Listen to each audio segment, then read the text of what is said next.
Maybe when you are.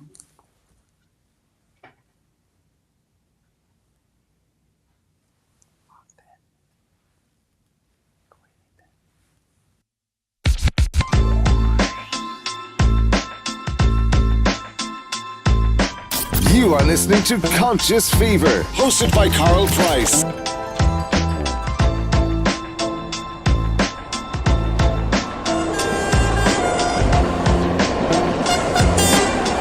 Ladies and gentlemen, the moment you've been waiting for.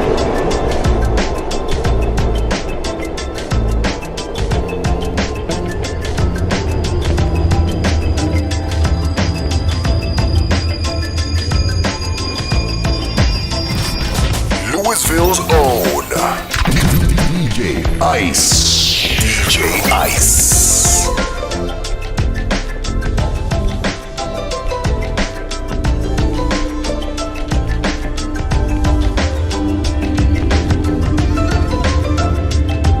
You are listening to Conscious Fever, hosted by Carl Price.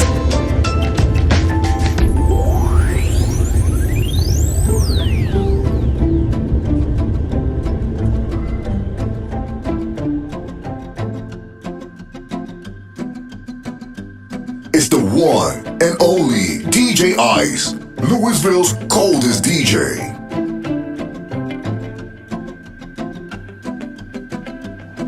Ladies and gentlemen, the moment you've been waiting for. So listen responsibly.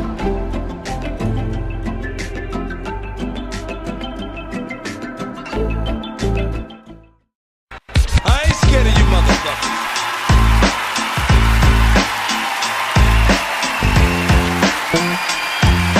You are listening to Conscious Fever, hosted by Carl Price. Either way, I don't give a damn what you think you are entitled to. Ladies and gentlemen, the moment you've been waiting for. So listen responsibly.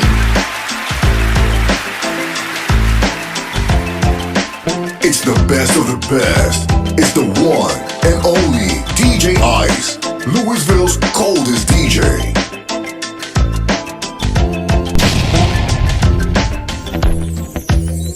What we've got here is failure to communicate.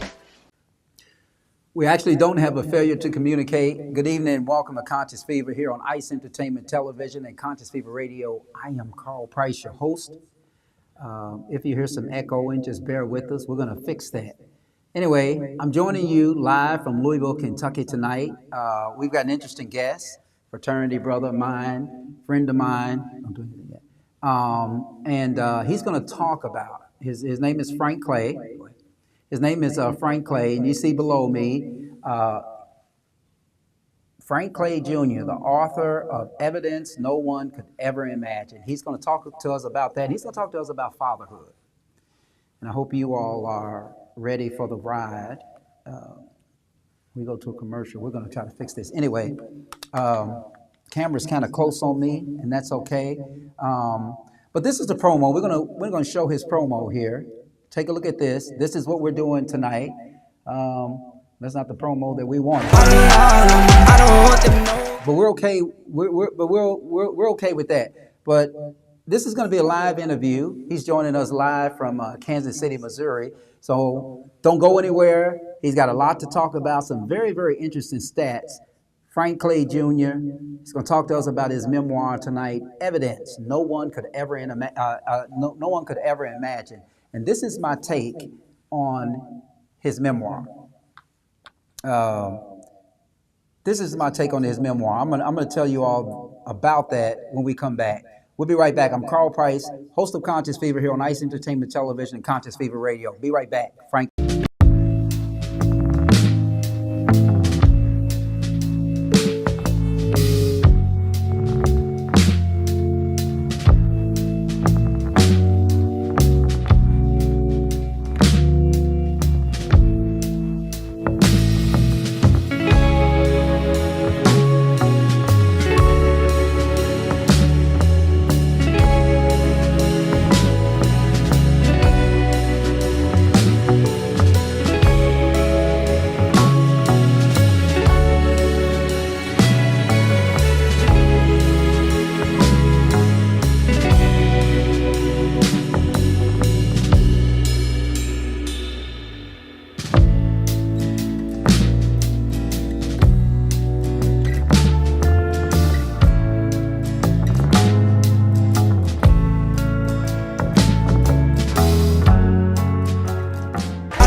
get them all off me.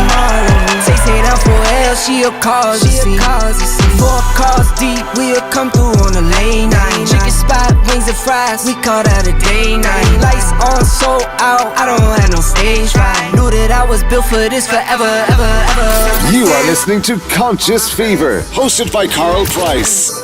We ride bands, 10 times 10, all my friends, this for real.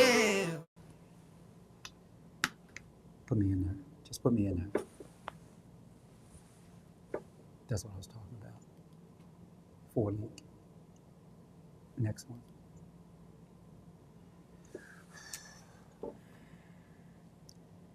Those are the ones we were supposed to check.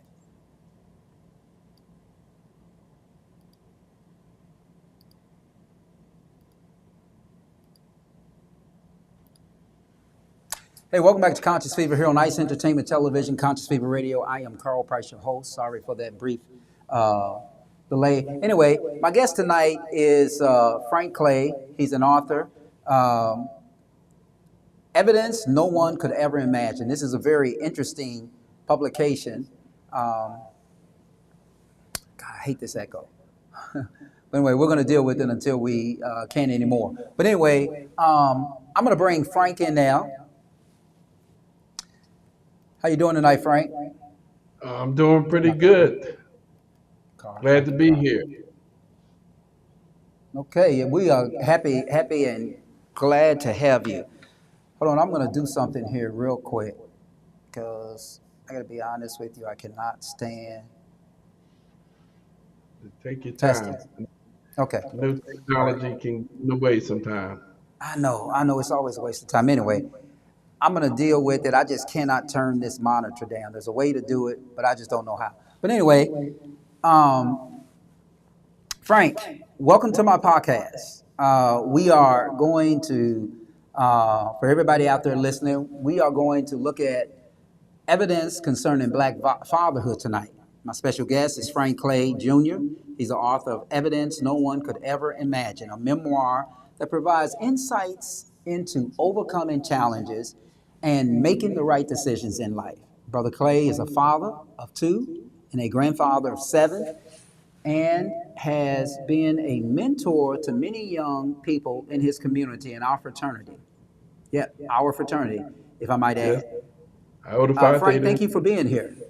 Thank you. I'm glad to be here. I know it's been a challenge with the technology, but we're here right now, and I'm ready to share what I can share with you and the audience out there. So thanks for having me. Pleasure to be here. Okay, great. Well, thanks for being here. So I'm going to jump right into this. Frank, fatherhood in general can often be a complex and challenging experience. What motivated you to write this memoir? Well, I've been thinking about that since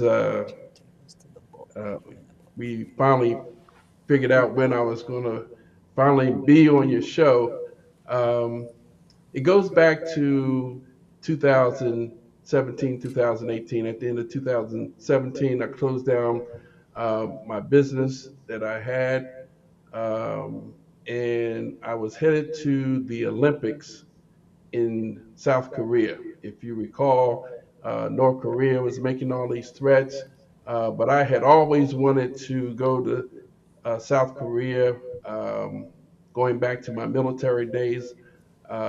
Before I decided to get out, I was going to decide to continue my military career and go to South Korea, but things changed family-wise, fatherhood, and I decided to get out of the service. And so this urging to go back to South Korea was on the forefront of my mind, but also on the forefront of my mind was the fact that I was just being made aware that I was going to have my first grandson. As you mentioned, I have 7 grandchildren. The first 5 were granddaughters, and I ended up right before I left having a vendor reveal, and lo and behold, I'm going to have my first grandson. As I Congratulations. as I boarded the plane, I quickly began to feel, well, what would happen if what would happen if something were to happen to me over in South Korea? My grandson would not know me.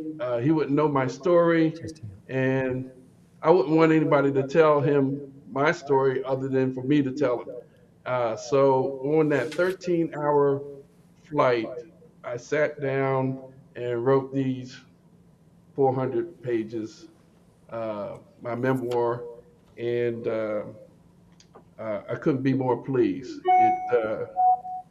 It it really caused me to reflect on fatherhood and some of the things that you go through, being a father, all the way up to the point where your children are parents and you're still fathering.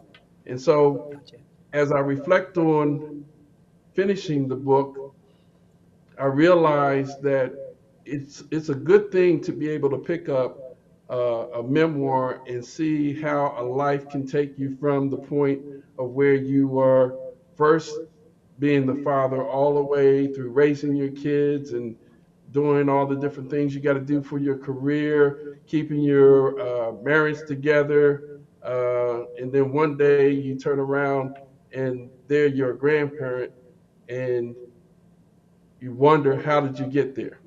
um, but then you can look back and see that you have overcome all the challenges that a father or male will experience, and it's a rewarding feeling. And I wanted young fathers in particular to be able to look at a book, which you can't find many on the bookshelves, to look at a book and see how you navigate going from being, seeing that first birth to the point of, getting your first home, working with your marriage, helping the kids get through their education, um, just keep how you keep building your family all the way up to the point that they are where they need to be, and you're kind of reflecting back on all the challenges and knowing that you had done your best to get them to where they need to be. And there's a great sense of satisfaction. But for me personally, I wanted my grandsons, I have two now, I want my grandsons to be able to uh, read all the specifics of what I went through, how I overcame them. Not that was the perfect way to handle everything, but that was my way, that was my story, that was my path. Um, and hopefully they can reason that if granddaddy did it, then they can do it when their time comes. And hopefully that'll be the same for those people who pick up my book who are early fathers. If I went through what I went through and made it to where I am today and had the success that I've had, uh, they can do it as well. Good. Interesting. So here's my take on this. First of all, when I read the book, uh, and I read the title, one of the things that jumped out at me was the idea that evidence no one could ever imagine. Okay, I'm not going to talk about the memoir yet. So Yeah. I perceive this book to be that currently today, you are the evidence that no one could ever imagine, right? In other words, when you look at your past, when you look at your upbringing, when you look at the challenges, the ups and the downs, I think any black man can really say, okay, let me look at my life today. Am I evidence that no one could ever imagine? Your thoughts on that? Just my perception. Well, I think you're right on. At the end of the book, I actually articulate the fact that I am the evidence that no one could ever imagine. No one would ever imagine uh, the kid growing up in Philadelphia with all the challenges I had with gangs and dealing with family issues and uh, trying to get through, junior high school, um, challenges of just being a male um, in a very difficult situation, dealing with discrimination, things like that. no one ever thought that I would be the one um, to work through all those challenges and achieve some of the things that I achieved in my life. Uh, Going to college, playing basketball for 4 years and graduating on time, I should Pledging a imagine, great fraternity. and pledging a great fraternity and starting a great chapter. No one ever could imagine that. Shoot, nobody imagined that I would make be married for 1 year, not alone 45. Um, uh, I just think that everybody has their story, but at the end, you're the evidence that nobody ever thought of. I'm not too sure whether everybody thought that you would be a lawyer one day. Here you are, a super lawyer, defending a lot of great people out there, and Nobody so thought that, but go ahead. nobody thought that. So we all are evidence of something. And in the book, I added another chapter called Monticello at the end, which is a reflection on my mother's side of the family. I'm a descendant of the slaves that came from Thomas Jefferson's plantation. So who would ever had imagined that Frank Clay would be one of those descendants? I didn't even know myself. So I recently found that out, and it was so moving. I had to add that chapter into this book, this version of the book. So Yeah, interesting. So, the memoir, I'm going to ask you a particular question about this. So, what specific lessons do you want readers to take away from your memoir?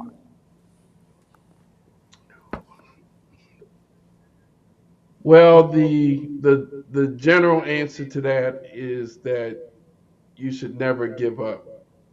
Never give in. Um, Particularly as a father. I mean, you're always going to be a father. You're always going to be in a position of doing your best that you can do. Um, and at some point, you have to be okay with that. It's for other people to be critical of what you did and you didn't do. Um, but while you're going through it, I think it's important that people take away from the book that there are values that you need to uphold. There are there's a matter of keeping your faith intact, and how that played in my success as a individual, as a father, as a husband. Um, how to navigate discrimination, how to not be a victim of people's injustice on you, how you have to keep pressing on to be the best that you can be. So I think that for uh, a man or father, one mistake doesn't really define your life. You can overcome pretty much everything. And trust me, in my book, I talk about a lot of my mistakes. Um, but I really wanted my grandchildren in general to know that granddaddy made mistakes, but he still overcome those mistakes and turned out to be hopefully productive in their eyes. So I hope the takeaway is to just hang in there. In life, life is not easy. I mean, it's full with difficult challenges that sometimes you think that you can't overcome them.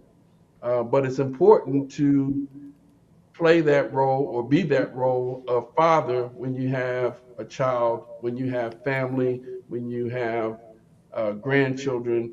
I'm still learning that you still have to father, uh, even at my age.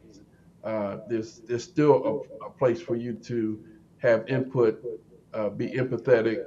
Um, and I thought about also um, what was behind a lot of my thinking is that I thought that, as a father, it's very important for you to help your child to get there, wherever there is for you, get, an education, get into college, there, whatever there is.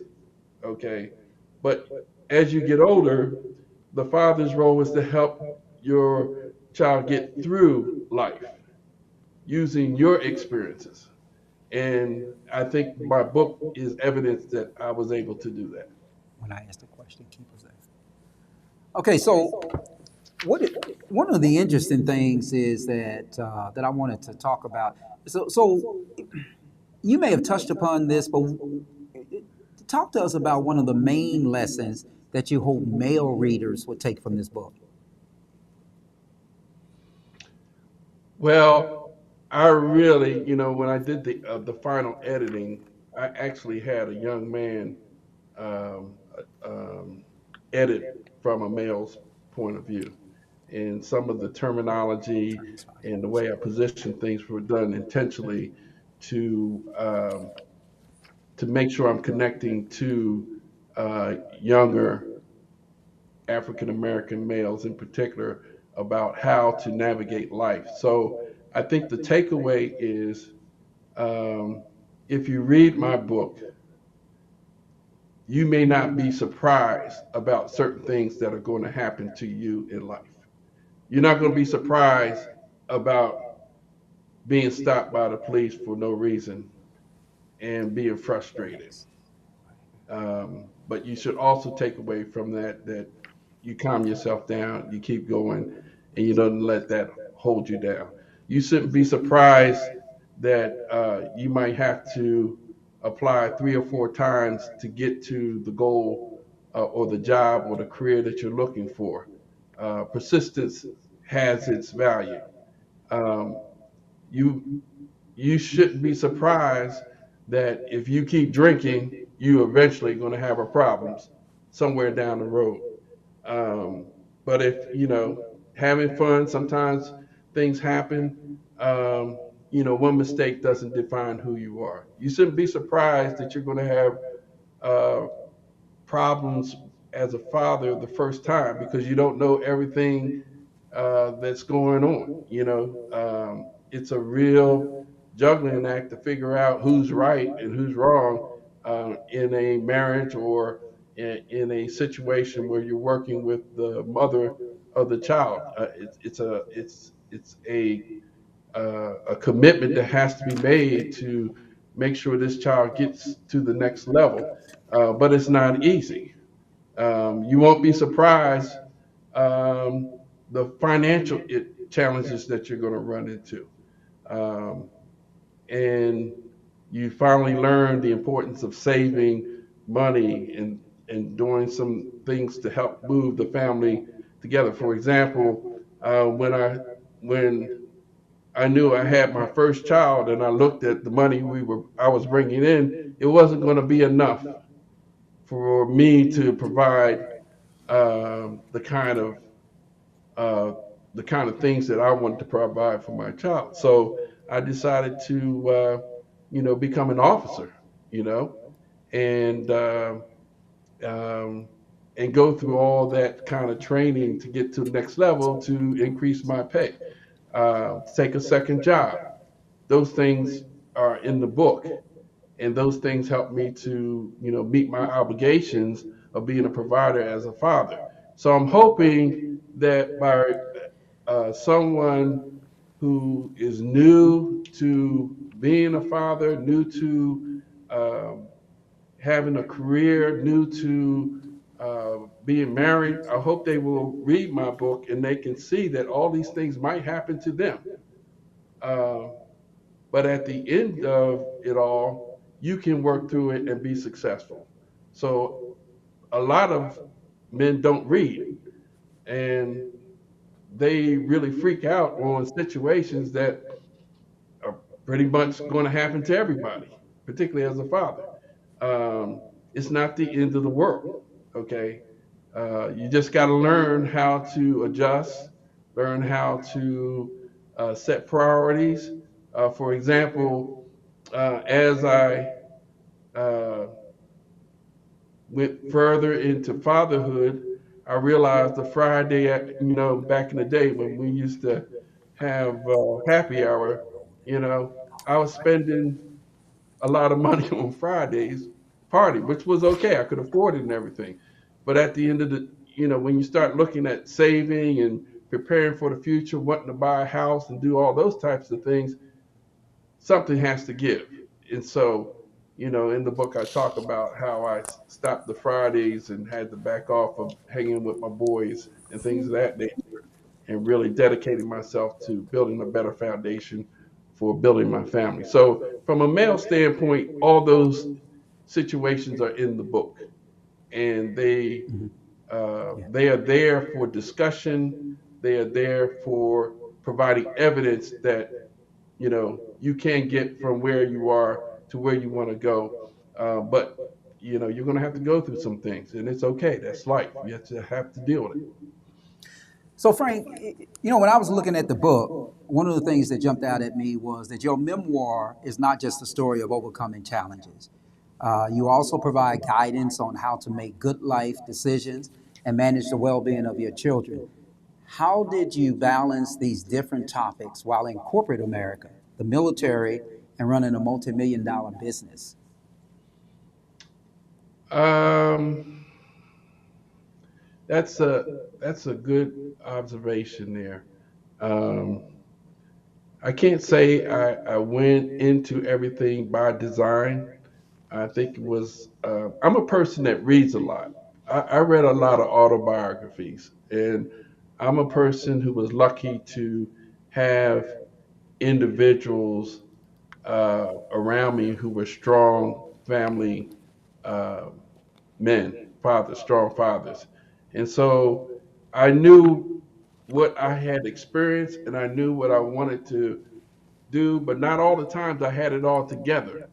And so, um, I'm a man of faith, so I'll just tell you straight up. One of the things I did do is I read um, the book of Proverbs just straight through, and that really helped me to get an idea of what a man should do and what a man shouldn't do. So I'll just put that out there, um, not to be over religious or anything like that, but it really helped me to make this assessment of what is right and what is wrong to balance myself. Um, but really, I mean, back we came up in the '70s. I mean, we're talking about you know smoking and drinking and all that. I mean, you really had to sooner or later have some discipline to not do those things in order to get to where you go. I mean, it's not like today. We just found out in Maryland what marijuana is legal now. Back in the day, for you to be an officer, for you to be in corporate America, we had to take drug tests. Okay, you had to make a decision, okay, on what your values are. Are you going to keep doing these things and risk, the job is taking care of your family, or are you going to end up having some discipline and cutting back on those things and make sure you're clean so that you can, you know, avoid getting the impromptu test, which usually comes to people that look like me, and you know, be able to keep yourself clean. So I think that that's an example or that's evidence of how I was able to balance. It was more or less saying, hey, my family's more important than me having this fun time. You go through your career, you're making more money. You if you're not taught right, you'll end up spending it versus having some discipline and knowing that certain things will be coming down the pike, like you're gonna have to send your kids to school, maybe you need to send them to private school, they need books, they need this, they need that. Where the money's going to come from? If you spend it up, you won't have it. So I hope by reading my book, you can see how I was disciplined to set priorities, put values in place. I leverage my religion to help, create boundaries for me. And and again, I looked at those people who were doing things that looked well to me, that looked right to me. I was fortunate to have them from all persuasions. Um, um, you know, my coaches, my mentors, all those. I was lucky to have some good people around me to help me to shape. Because I was pretty wild. Yeah, I mean, I read the book, if I have to say so myself, you were pretty wild. Yeah. But you brought up a couple of things there that makes me wanna comment on.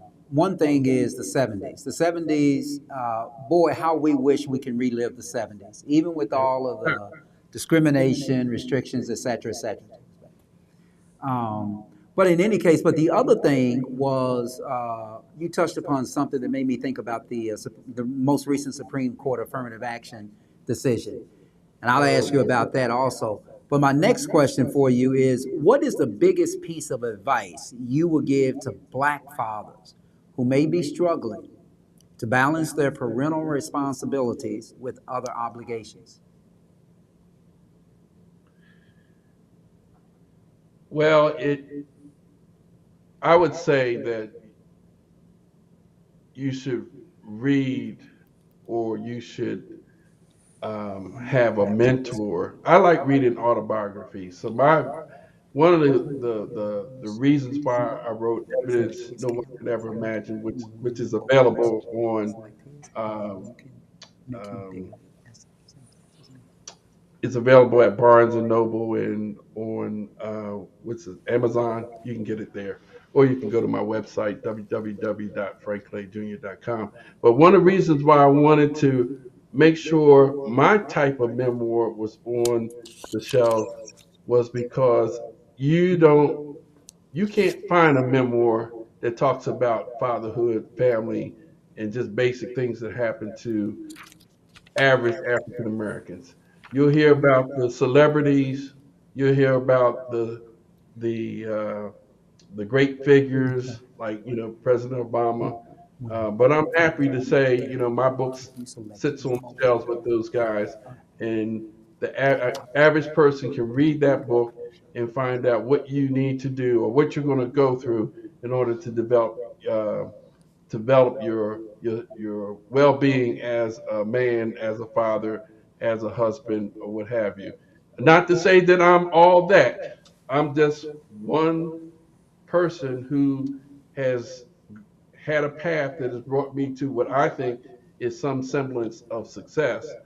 There's many others, but I'm happy to put myself out there if it can help someone avoid the mistakes. So the advice is to read about other people's lives, get a mentor to tell you about their lives.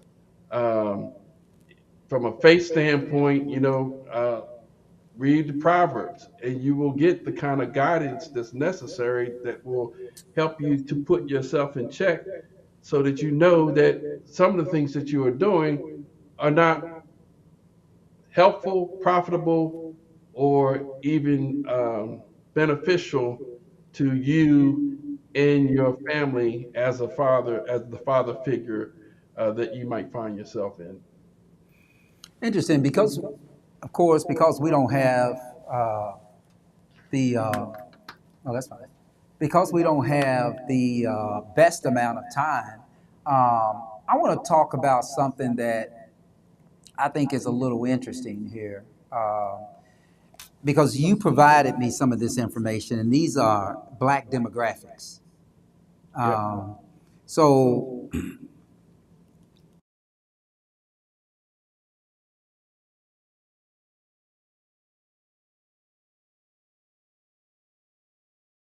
from Recent. 2019 is here's what we have. Just so we're all on the same page. I want you to talk to us about these Black demographics, and we're gonna show them there for you. I'm not sure. Yeah, there we go. Uh-oh.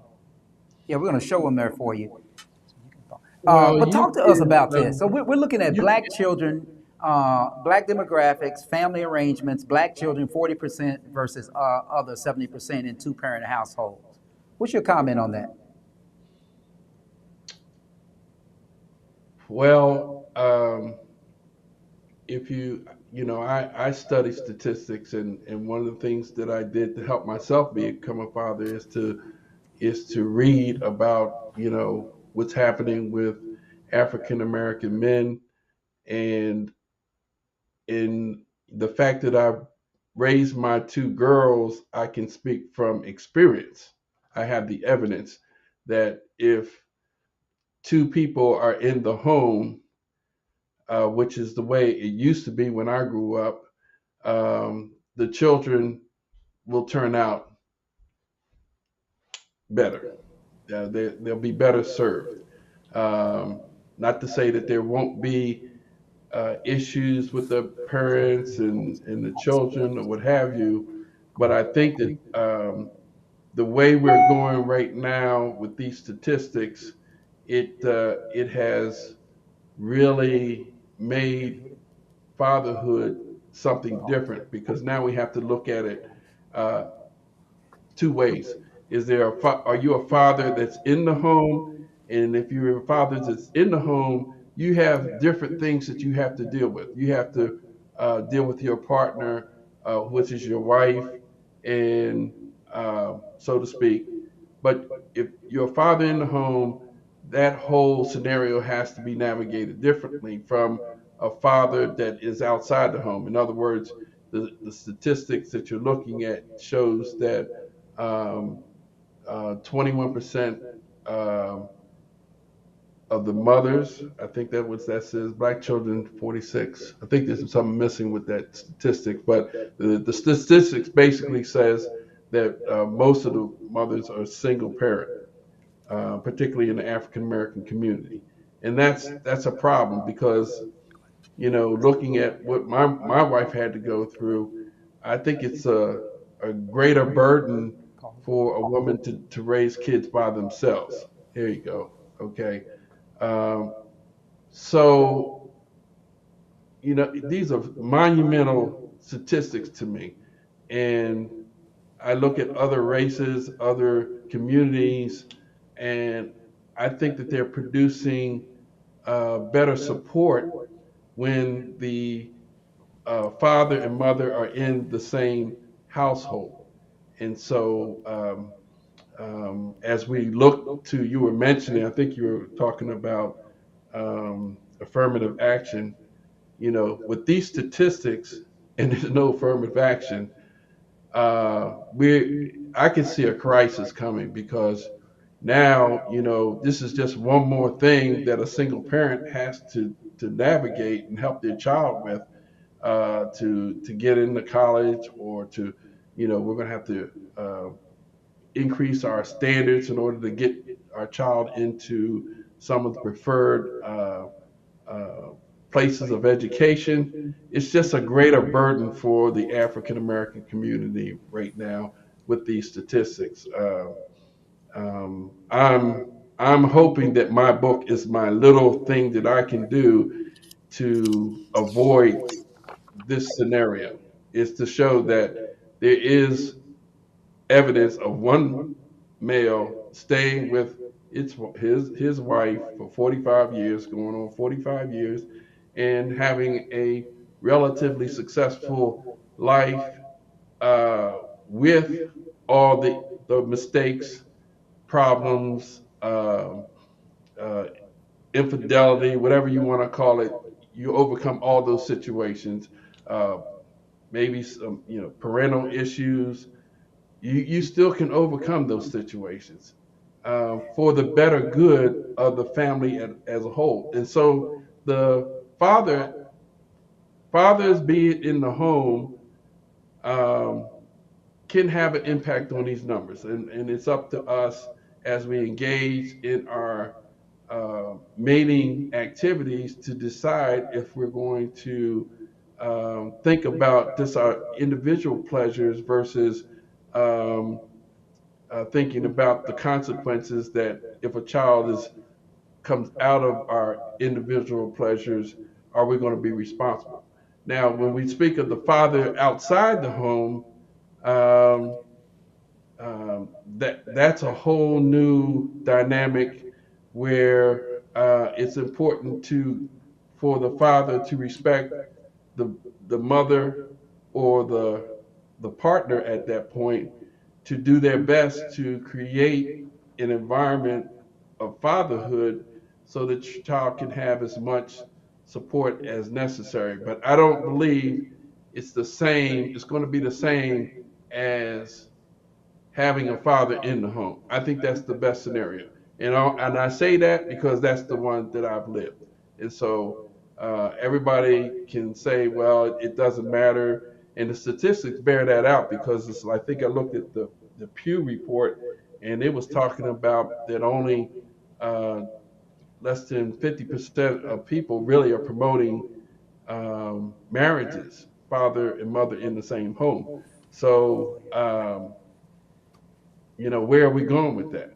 Um, it's a new day, a new era, um, but we have to be able to see that other uh, races, communities are staying together, and those children are having greater success in society because of the commitment of keeping the family together, the commitment of keeping the community together. We're creating different communities for whatever reason. I just think that there's a better way. I hope that reading my book can help um, some men stay together with their wives because they won't, particularly in the early stages where things have to change, they won't give up on the fact that, I can't get along with this person, I can't do this. Think about the child. And I know we don't want to have relationships to stay in a relationship for the child, but I got to be honest with you that was a key component to me remaining as an in-home father, so to speak. Yeah, I mean, that plague of absent fathers, 52% of black men been to college versus 34%. I mean, 22%. I'm sorry, it switched on me. Um, Yeah.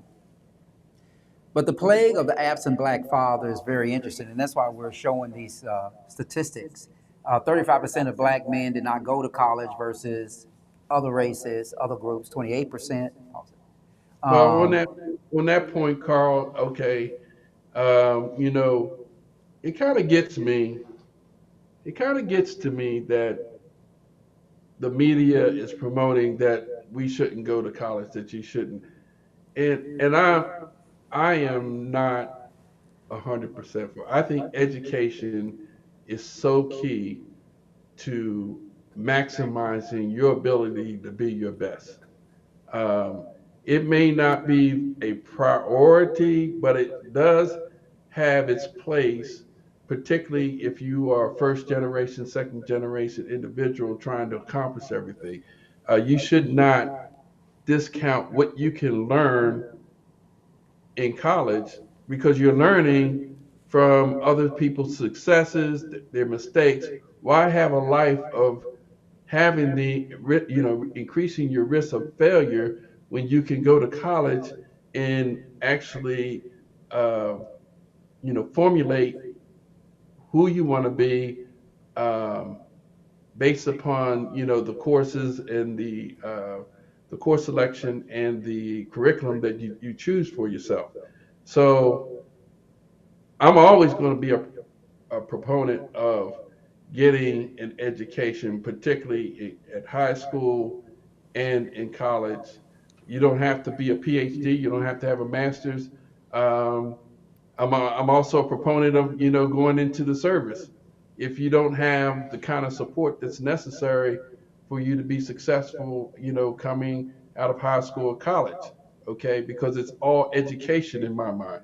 Okay, you're going to learn a lot about life without making the mistakes in life, and you won't get trapped. Okay, so as you move through life as a father, is it better to be 40 and 50 and have a degree and be able to navigate moving in one direction or the other career wise, or are you stuck because in your early years when that should have happened, you decided to go ahead and make money and all that kind of stuff? Hey, people do that every day. Okay, people do that every day.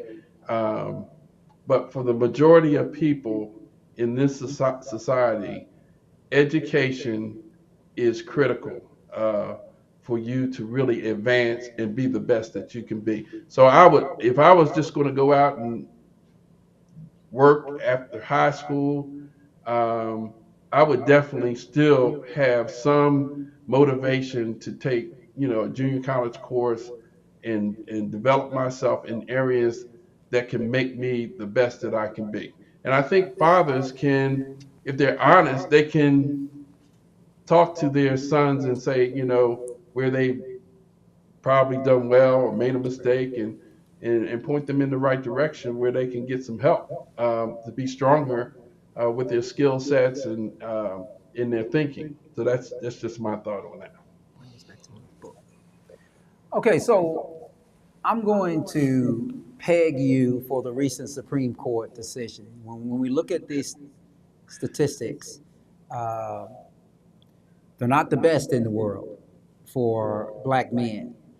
How do you think the recent Supreme Court decision um, impacted college admissions? Because that's all it talked about in that case. The issue was college admissions.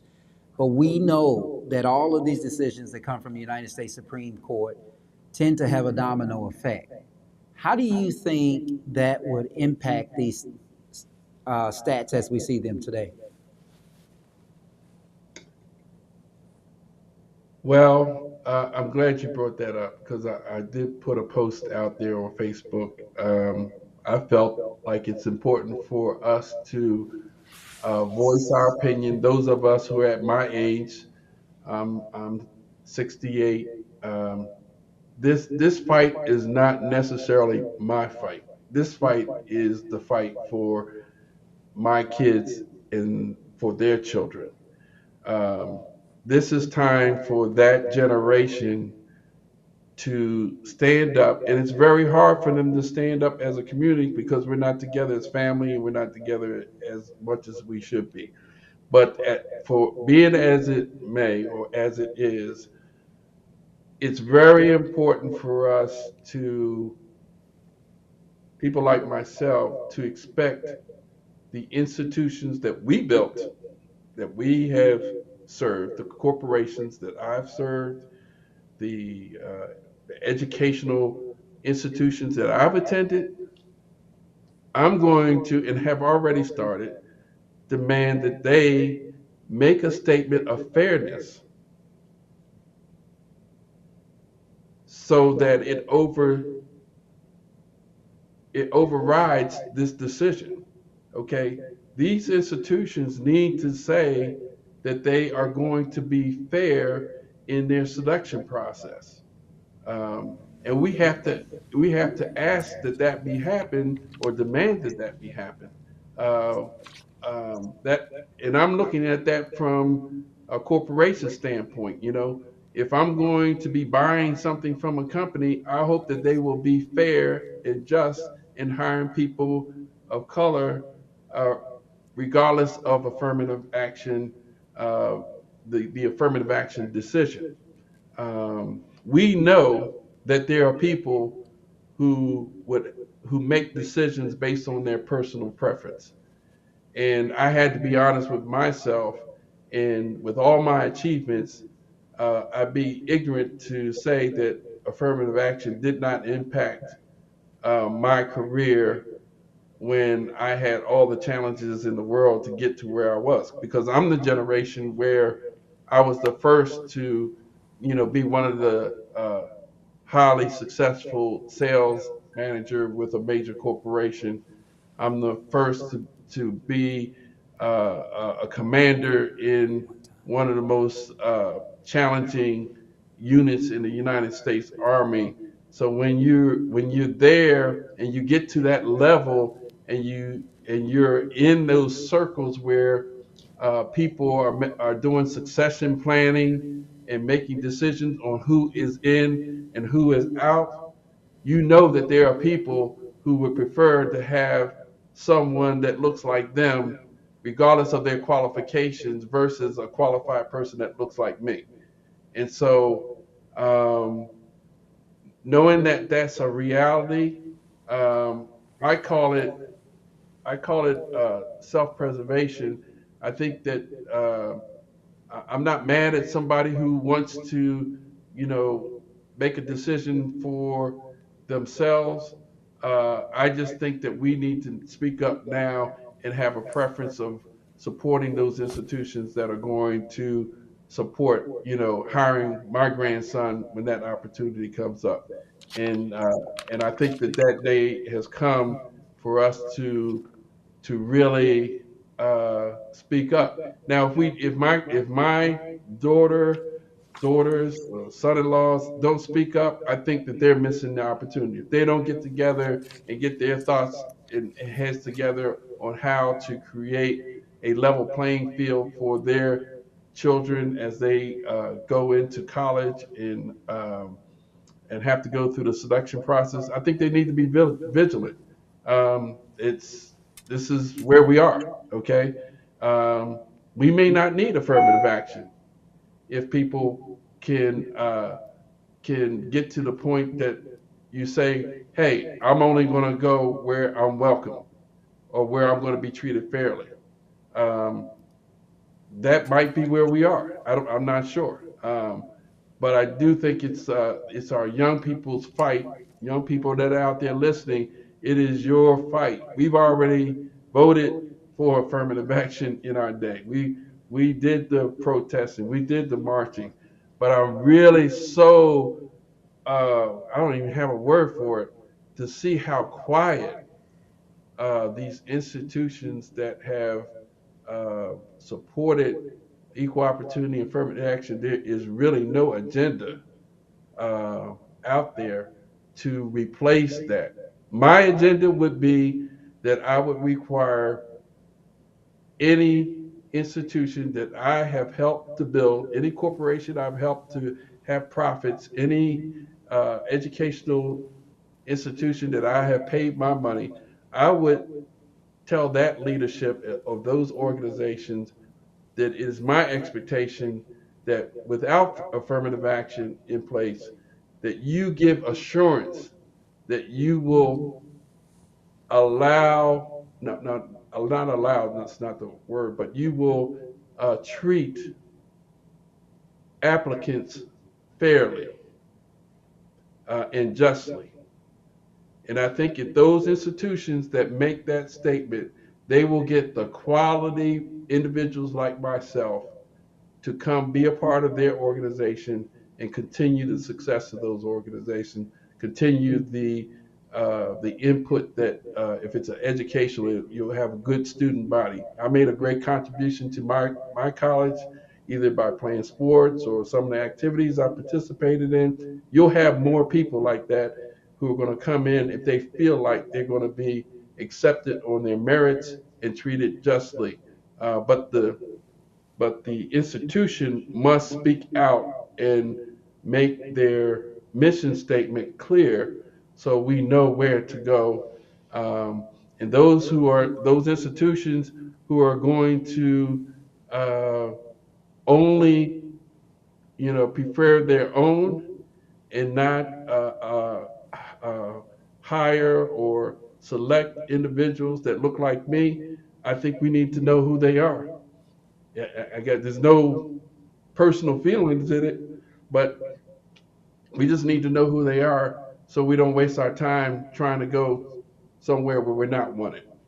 Yeah. Now let me take you back to fatherhood just a second, because you talk about uh, how positive depictions of black fatherhood are often ignored or dismissed as this is something unusual, when in fact black fathers actually do more dad stuff than fathers from other ethnic groups. Comment on that. Well, um,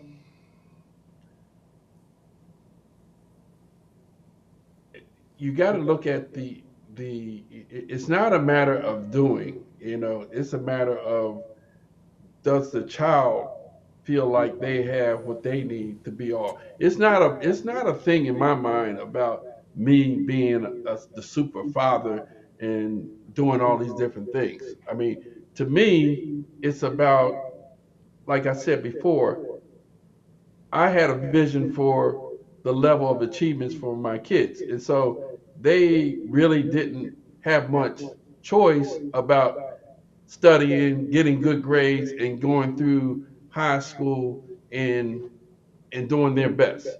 And I paid extra money to send my kids to tutors, and you know that's where you sacrifice. You know, partying and everything. You give it was a priority with me and my wife. I don't want to skip here and say it's all me, but it's uh it's Yeah, because she'll definitely. get you for that.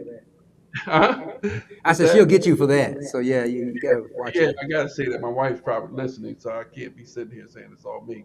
But no, we made it a priority. But as a father, it's your job, in my opinion, to help your child get through to a certain level.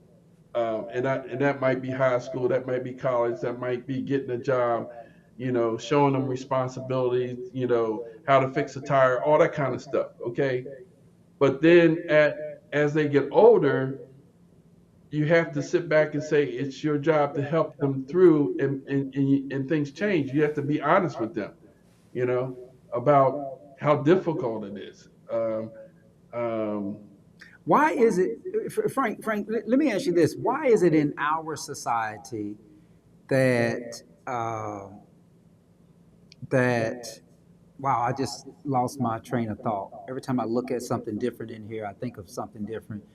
but Um, I can throw something in there okay. because um, and you know you don't like to bring it up, but having studied my mother's side of the family, and I wrote the chapter on Monticello, we know that there's an impact that slavery has had on us. And no one can ever define exactly what that is. Um, my takeaway, and the evidence points to, as a lawyer might say, that, you know, uh, if you went through slavery, you had to make a decision to either find a way to survive and hang in there and hope for that day of freedom, or you decide I'm going to decide what kind of freedom I'm going to have. Okay, I'm going to run away. I'm going to I'm going to uh, just kill myself. I'm going to retaliate. You had to decide what went on, but the evidence points to that there were those people in that position, the enslaved, who decided that one day I'm just going to keep doing this until that day comes when I can do something else. I can be free, quote unquote. Okay. Um, we have to give credit to those individuals who made those decisions. Okay. We won't fully understand the impact. I'm still appreciating that myself. The ones that were still alive that did receive their freedom is the reason why I'm here today. Okay. Uh, but the question is, now that you have those freedoms, what do you do to make things better for the community that was never a community? Everything was broken up. And this whole thing that's going on with ancestry, people find out where they coming from and all that, is really creating a great debate on how fragmented we are. But my sense is that those of us who have hanged in there and decided that this is a course of making good on what we have, you know, we have to appreciate that at each generation. Okay. um, and be honest with what went well to get here and what didn't go well to Right. get here. This sense of honesty with ourselves as a community, or as a race, or as a family, or what have you. We, you know, we can't. You're in law. You know, you're a lawyer. I mean, you see people come who do things wrong, and they're going to get in trouble. But we say, well, there's discrimination, there's this and that and the other, but we don't see a lot of emphasis on, hey, don't be doing this and that and the other in order to survive your situation. You know, I decided early on that I was not going to go to jail. I mean, all my friends.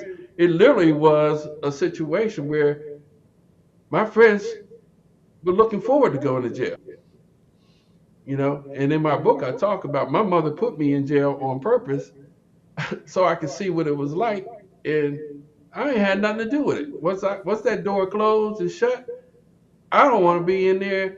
And I couldn't wait for my mother to come pick me up and everything. But that Yeah, I was read her, that. I thought that was interesting. huh? I said What's I that? read that part in the book. I thought that was really interesting.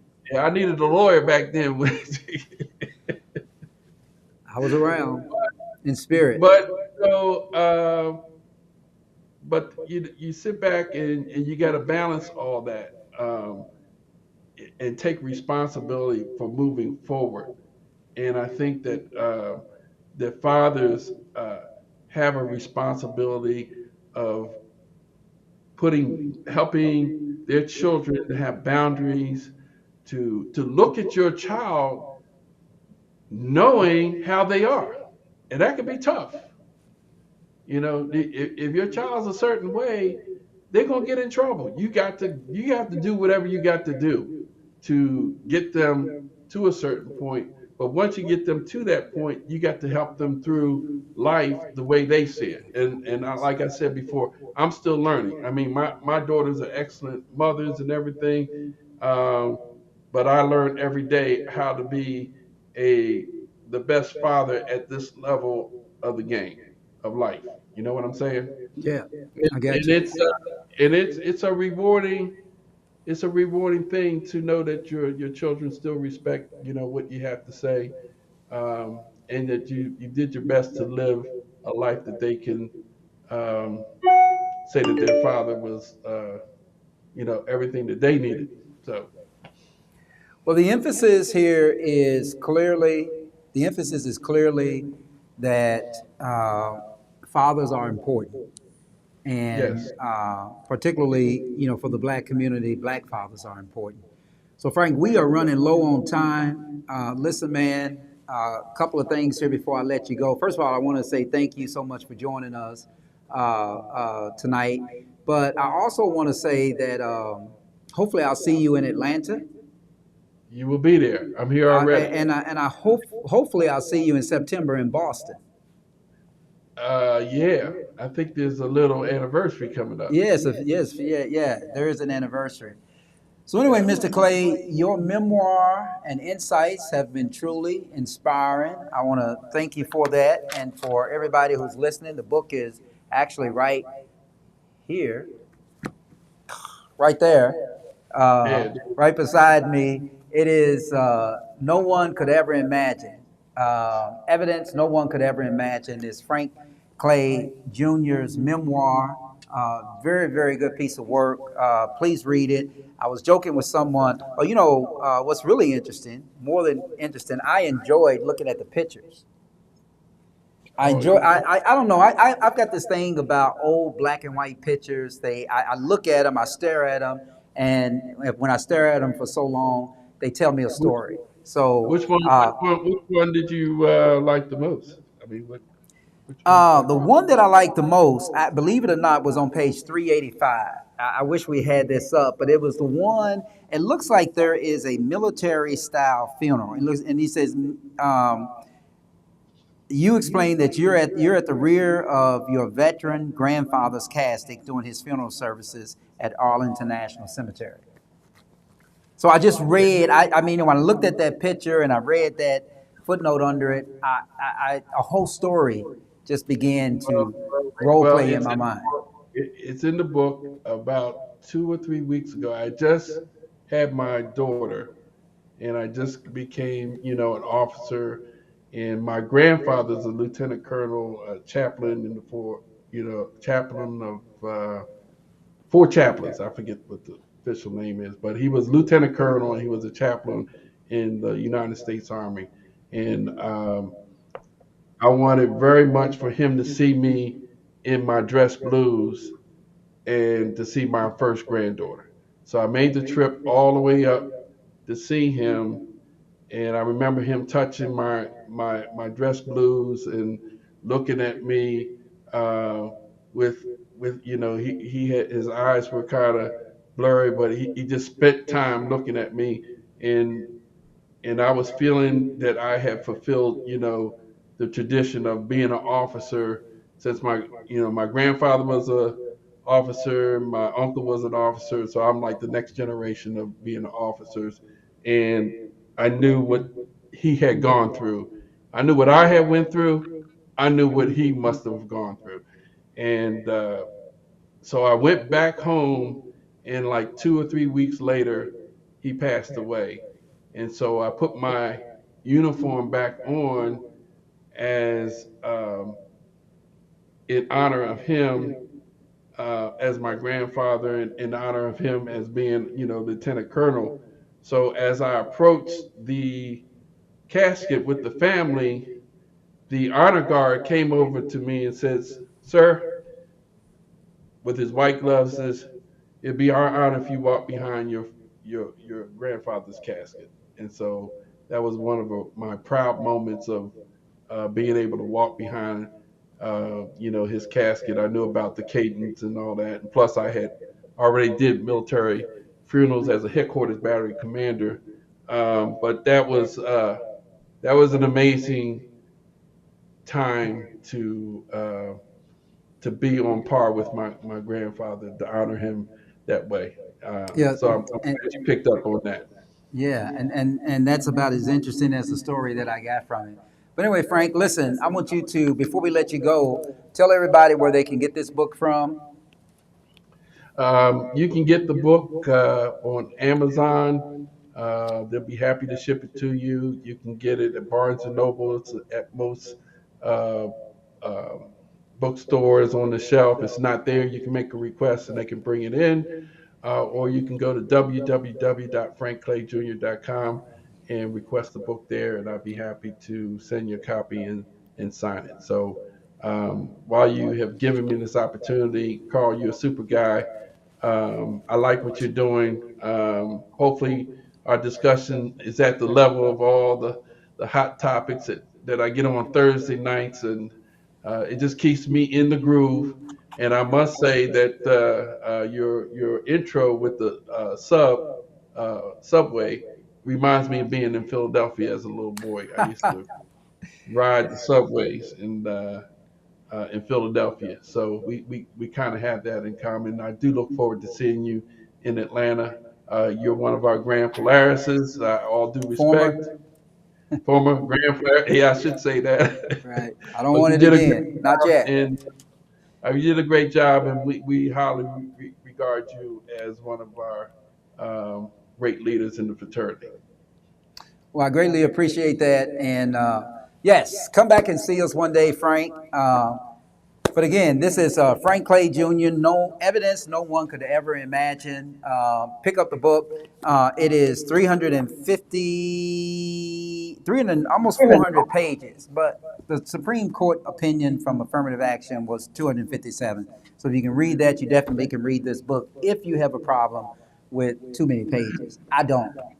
It's good stuff. Okay. I Same was here. telling the guest last week who was a lawyer, Frank, that we had I had to read 1,500 pages a night when I was in law school. My first year of law school, 1,500 pages a night for about 4 days. So of course this is a breeze, but. But in any case, thank you for joining us, Frank. We're going to get out of here, and you're going to come back and see us soon. Live from Kansas City, Missouri, Frank Clay Jr., a veteran, a father, former member of corporate America, an entrepreneur, and one of the greatest fraternity brothers a man can ever ask for. Thanks, Frank. Appreciate it. Thank you. All right. All right. I've got to say so long because it's time for us to get out of here. I want to say thank you all for joining me tonight. Interesting discussion. Frank Clay Jr. Really, I really need to get this book. You really need to pick this book up. It is really, really good reading on the patio. You are listening to Conscious Fever, hosted by Carl Price. So I've got to say goodbye. I will see you next week here on Conscious Fever, Ice Entertainment Television, and Conscious Fever Radio. Have a wonderful weekend.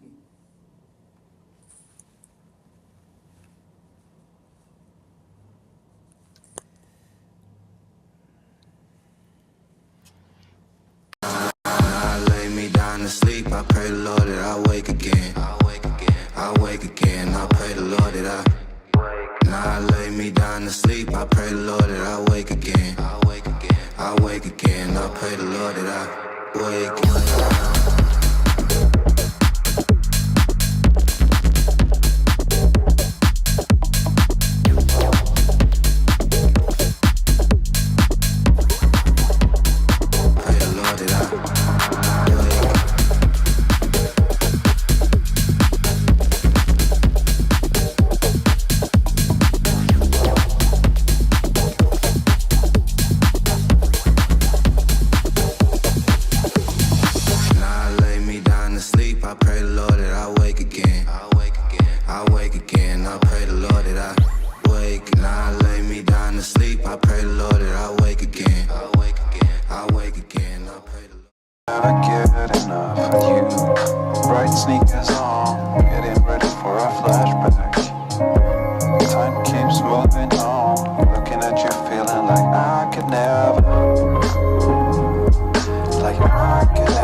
You are listening to Conscious Fever, hosted by Carl Price on 97thebeatfm.com.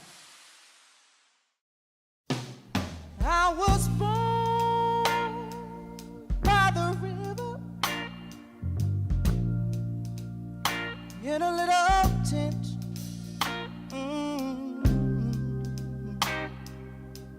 Like the river I've been running ever since. It's been a long time coming, but I know a change gonna come. Oh, yes, it will. It's been too hard living, but I'm afraid to die. 'Cause I don't know what's up there beyond the sky. It's been a long time coming, but I know a change gonna come. Oh, yes, it is.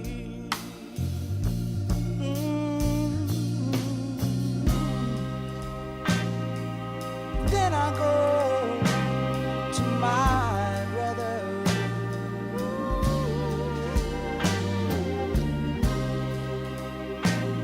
And I say, brother, help me please.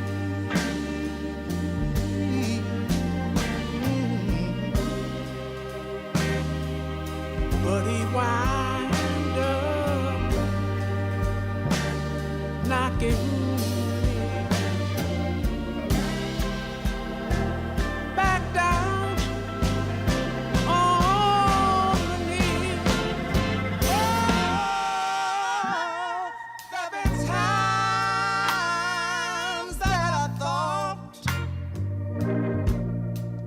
I couldn't last for long,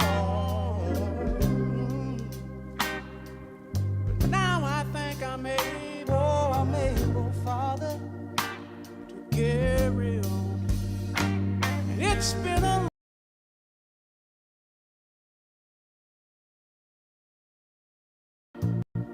long time coming, but I know a change gonna come. Oh, yes it is. Yes it is. Yes it is. Said I know that a change is gonna come one day. I know a change